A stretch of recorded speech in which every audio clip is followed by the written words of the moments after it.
In the vast and intricate landscape of our modern economy, each of us possesses a financial signature. It is a unique echo, composed not of sound, but of data, a narrative built from every payment made, every commitment honored, and every transaction authorized.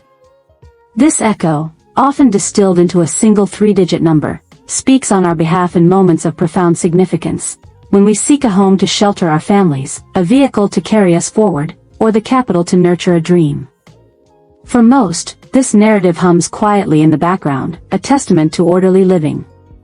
Yet, the very systems that generate this echo, these vast, interconnected networks of credit and identity, are not impervious. They are, like all human constructs, vulnerable. And in that vulnerability lies the potential for a profound and personal disruption. What occurs when your echo is stolen? When a shadow version of yourself is crafted, one that borrows recklessly against your name, your history, and your future? The violation transcends mere financial loss. It is a corruption of your economic identity, a forced estrangement from your own life story. The doors that once opened seamlessly may slam shut, not because of your actions, but because of a phantom's deeds. Welcome to Credit Storytellers. This platform is dedicated to the human experiences that reside beneath the numerical surface of personal finance. Here, we move beyond the abstract concepts of interest rates and debt-to-income ratios to explore the real, visceral journeys of individuals navigating financial systems. We believe that every credit report contains a story. Some are tales of careful cultivation, others of hard-won recovery, and some, of unexpected catastrophe. Today's narrative is one of such catastrophe and the arduous path back from it. It is a first-person account of waking to a shattered financial reality. This is a story about confronting a digital doppelganger, battling impersonal bureaucracies, and undertaking the meticulous work of reconstruction. It is a detailed examination of what happens when your credit score, that quiet echo, plummets to 420 overnight, and the subsequent fight to reclaim not just a number, but your sense of autonomy and security. This is more than a cautionary tale. It is a procedural map, forged in the fires of direct experience, and a testament to the resilience required to rebuild a financial identity from the ground up. Let me paint you a picture of my life, before. It wasn't extraordinary, and that was its beauty. It was a life built on quiet predictability. I was a freelance graphic designer, working from a sun-drenched home office in a rented cottage on the outskirts of a small city. My income flowed in like the tides, sometimes abundant, sometimes lean, but I had mastered its rhythm. I had a budget, a modest savings account, and a credit score that hovered around 780. That number was my silent financial ambassador. It whispered to lenders, "She is responsible. She is trustworthy." It got me my perfect little cottage without a cosigner. It secured me a low APR on my reliable used car. It was a background hum in my life, a metric of order. The first disruption to that hum was so subtle I almost dismissed it. I was in a department store, buying new bedding. The cashier, in that practiced, cheerful tone, asked, "Would you like to open a store card today and save 20%? I rarely did this, but the discount was significant. Why not? I thought. A tiny financial efficiency. I handed over my driver's license. Her smile faltered as she tapped at her keyboard. A faint line appeared between her brows. She tapped more, then leaned in and lowered her voice, a strange, professional confidentiality in her tone. "I'm so sorry, ma'am. The application, it wasn't approved." She handed back my license, her eyes flickering with something that looked like pity. "You might want to check on that." Heat rushed to my cheeks. Denied? For a store card? It made no sense. I brushed it off with a laugh.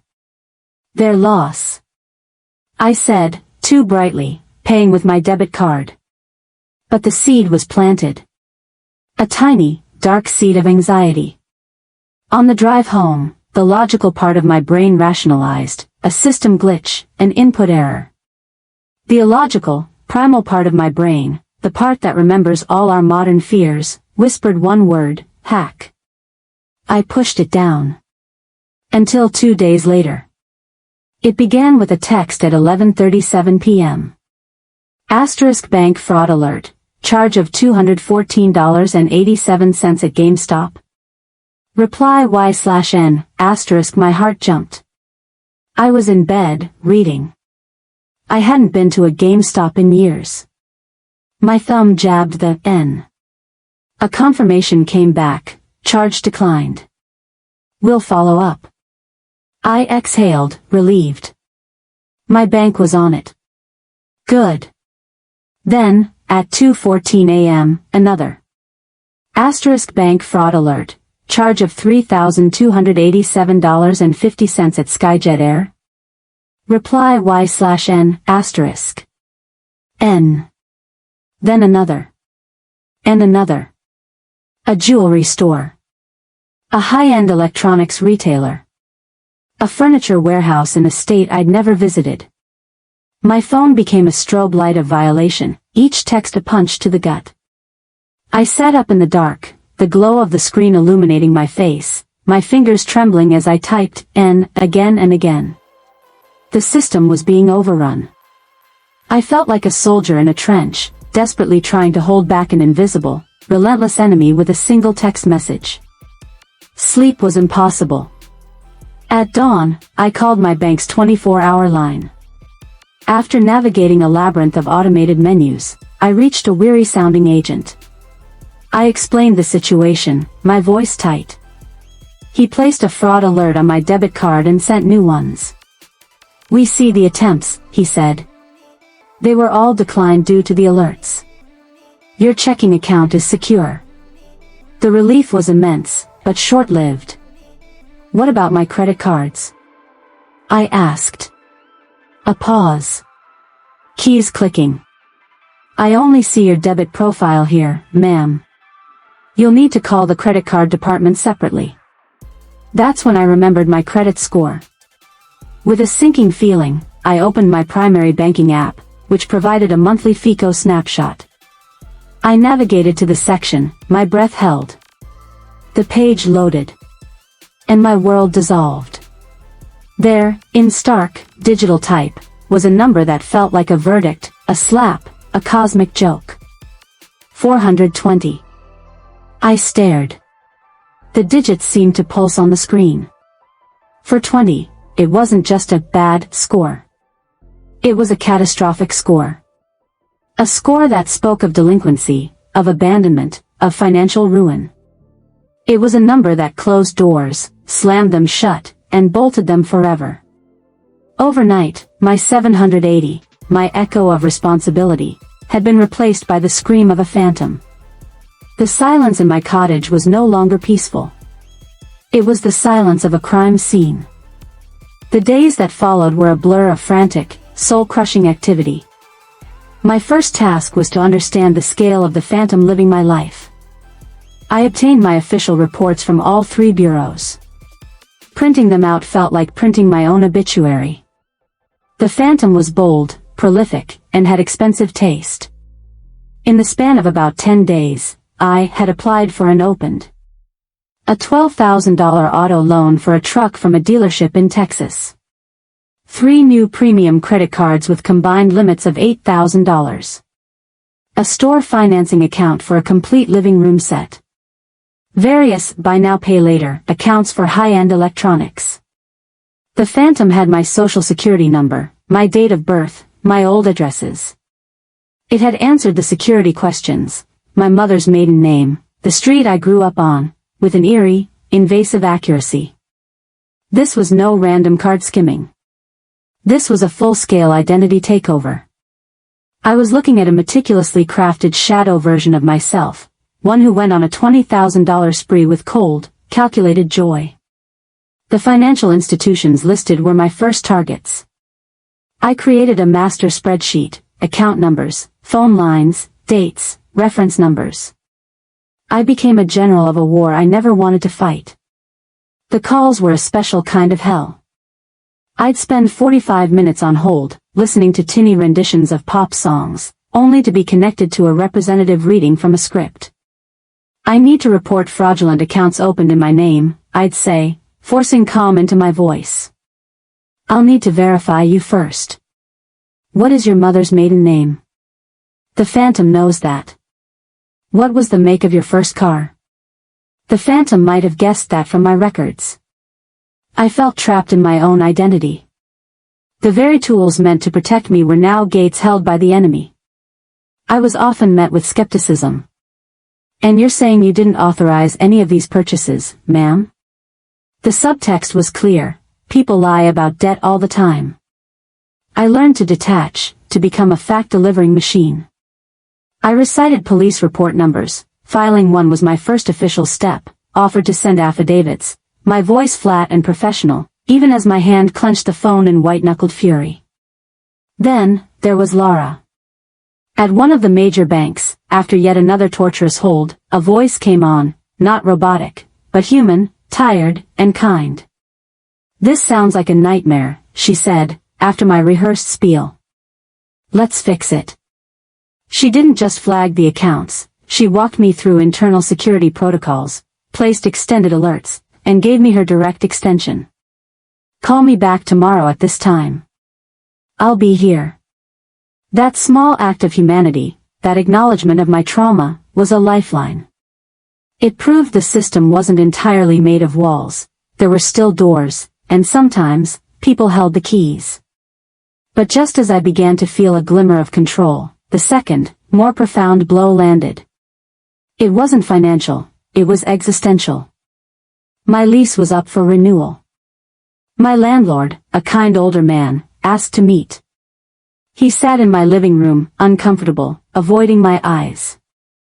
I ran the standard background and credit check for renewal, he said, his voice thick with genuine regret. I have a strict policy. I can't renew with a credit score that low. The risk is too high for me. I'm so sorry. You have 60 days.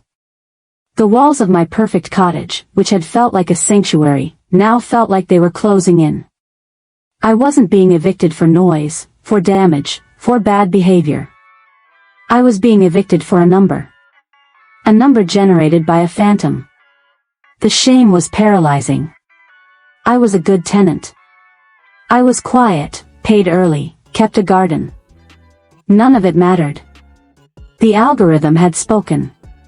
Packing my books, my artwork, my life into boxes while wrestling with customer service on speakerphone was a surreal exercise in despair. I moved onto a friend's couch, my boxes in her garage. My home was gone. My financial identity was in tatters. But I had won some battles with the banks, right?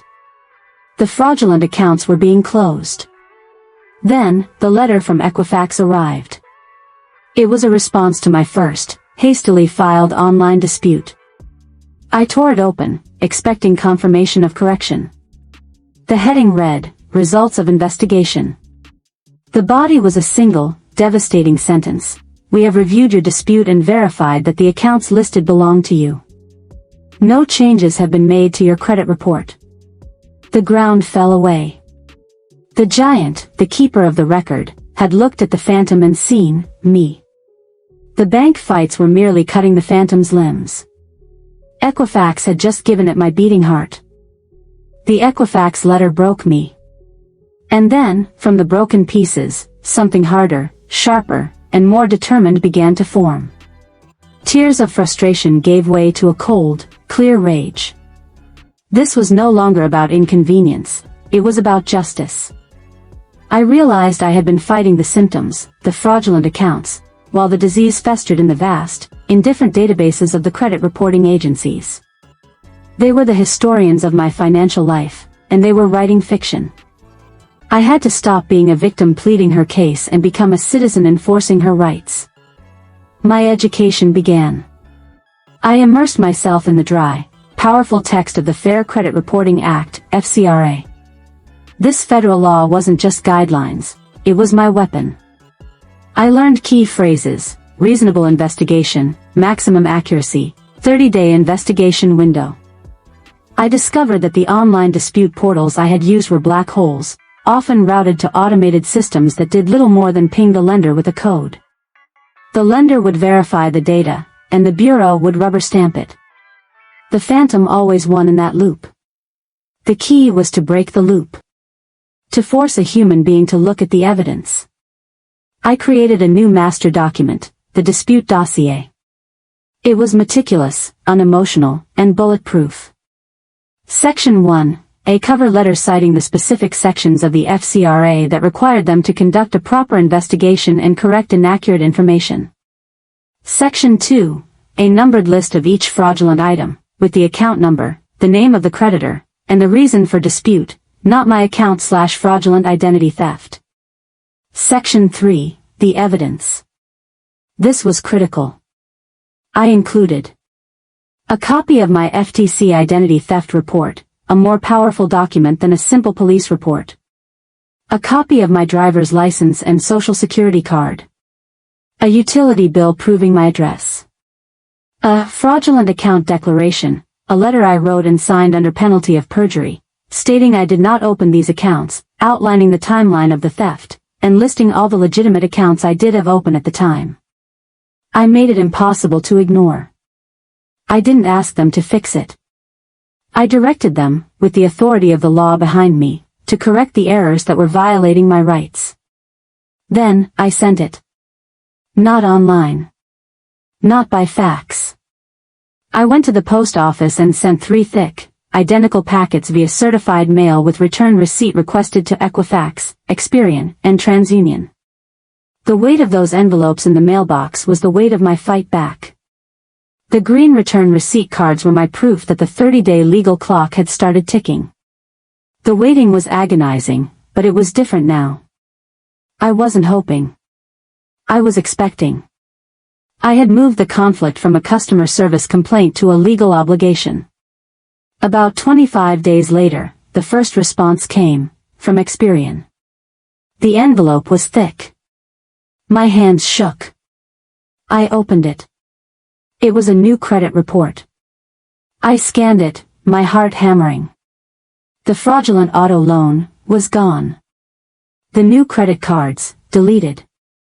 One by one, the phantom's creations were vanishing from the record, replaced by a simple notation, account disputed by consumer under FCRA. I wept.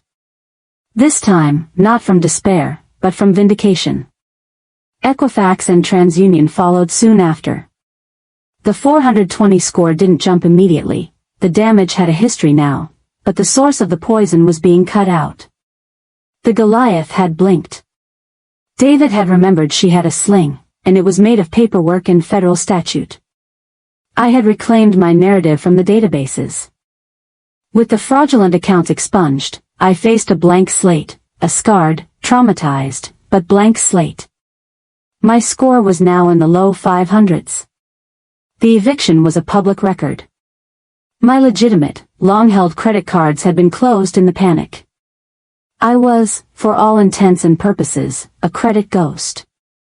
I had 2 paths, live in cash forever, paralyzed by fear, or undertake the deliberate, patient work of reconstruction. I chose to build a fortress. The first and most critical step was ensuring the phantom could never return. I learned the crucial difference between a fraud alert and a credit freeze. A fraud alert is a note on your file that tells lenders to take extra steps to verify identity. It's good, but it's a suggestion. A credit freeze is a lock. It seals your credit file so that no new lender can access it to open an account. Unless you proactively thaw it with a unique PIN, which you do when you are applying for legitimate credit, the door is shut. Permanently. It is the single most powerful tool against new account fraud. I froze my files with all 3 bureaus, and with the smaller, specialized ones like Innovis and NCTUE. The sense of security was profound. The phantom was not just evicted, the building was boarded up. Next, I had to plant a seed in the scorched earth. My old, trusted credit cards were gone, a casualty of my own panic closures.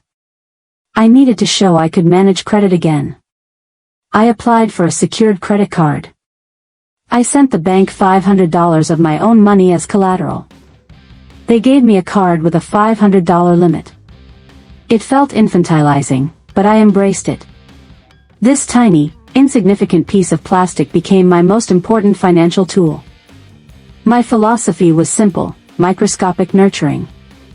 I set up one recurring subscription on it, my streaming service, for $14.99 a month. I set up autopay to pay the full statement balance on the due date, from my checking account. I locked the physical card in a drawer and never used it for anything else. My goal was not to borrow. My goal was to generate a flawless, boring, monthly report to the bureaus. This person used a small amount of credit and paid it on time, in full.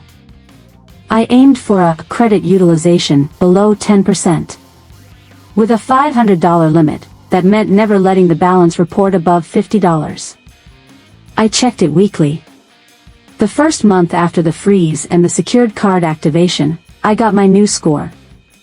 It had crept up 18 points.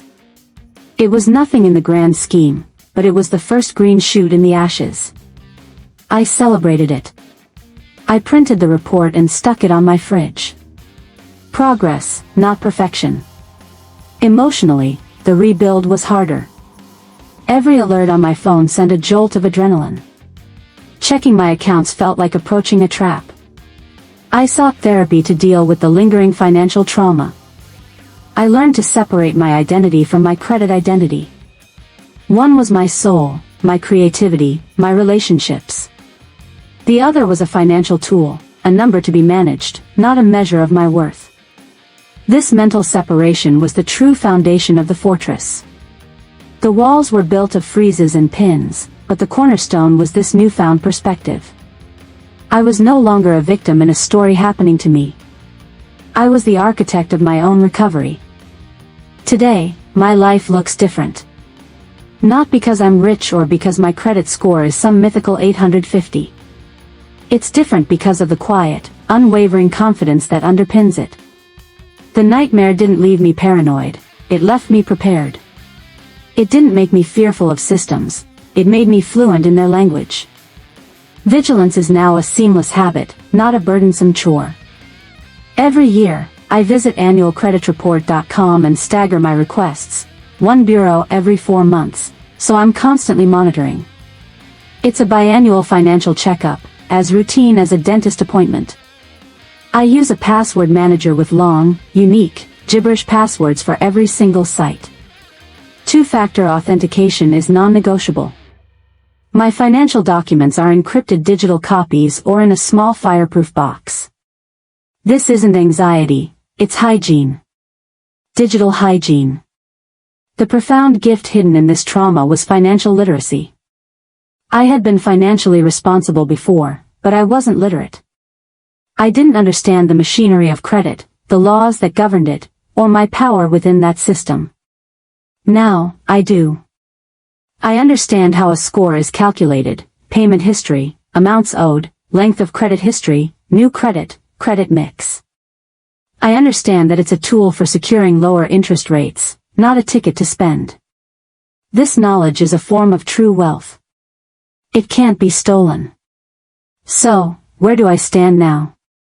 After 2 years of patient rebuilding, adding a second secured card, then graduating to an unsecured card, then a small credit builder loan I didn't need but paid off religiously, my score has climbed back into the mid-700s.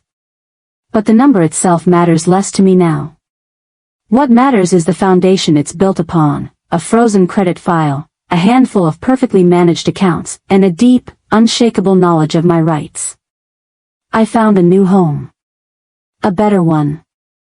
When the landlord checked my credit, he saw the history. The eviction public record from the darkest days was still there. But he also saw 2 years of impeccable payment since, and the note on my file stating I was a victim of identity theft. I was prepared with my dossier, my story. He listened. He rented to me. The fortress held. My story is no longer one of the time I was hacked. It has been alchemized. It is now the story of sovereignty. It's the story of how I took back my name from a phantom and from indifferent corporations. How I learned that in the digital age, your identity is the most valuable thing you own, and you must be its fierce, intelligent guardian. And if you're listening to this, that is my message to you. Your financial life is a narrative. You are the author. Creditors, bureaus, lenders, they are just editors and publishers. Don't let them write the chapters. Read the statements. Know your score. Understand the FCRA. Consider a credit freeze. Your power doesn't lie in having a perfect score, it lies in knowing how the story is written and having the tools to edit it. The phantom tried to steal my future. In the end, it gave me a far more valuable one, a future built not on blind trust, but on informed strength. Thank you for listening to my story on Credit Storytellers. This journey taught me that our credit narratives are deeply human stories, of trust, violation, resilience, and rebuilding. If this resonated with you, if it sparked a question or a moment of recognition, please share it with someone who needs to hear it. The best protection we have is shared knowledge.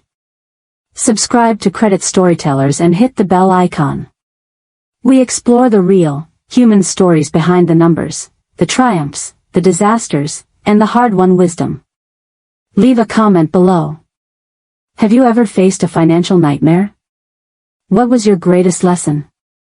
This community is built on your voices. And remember, your story isn't written by a bureau. It's written by you. You are the storyteller. Until next time.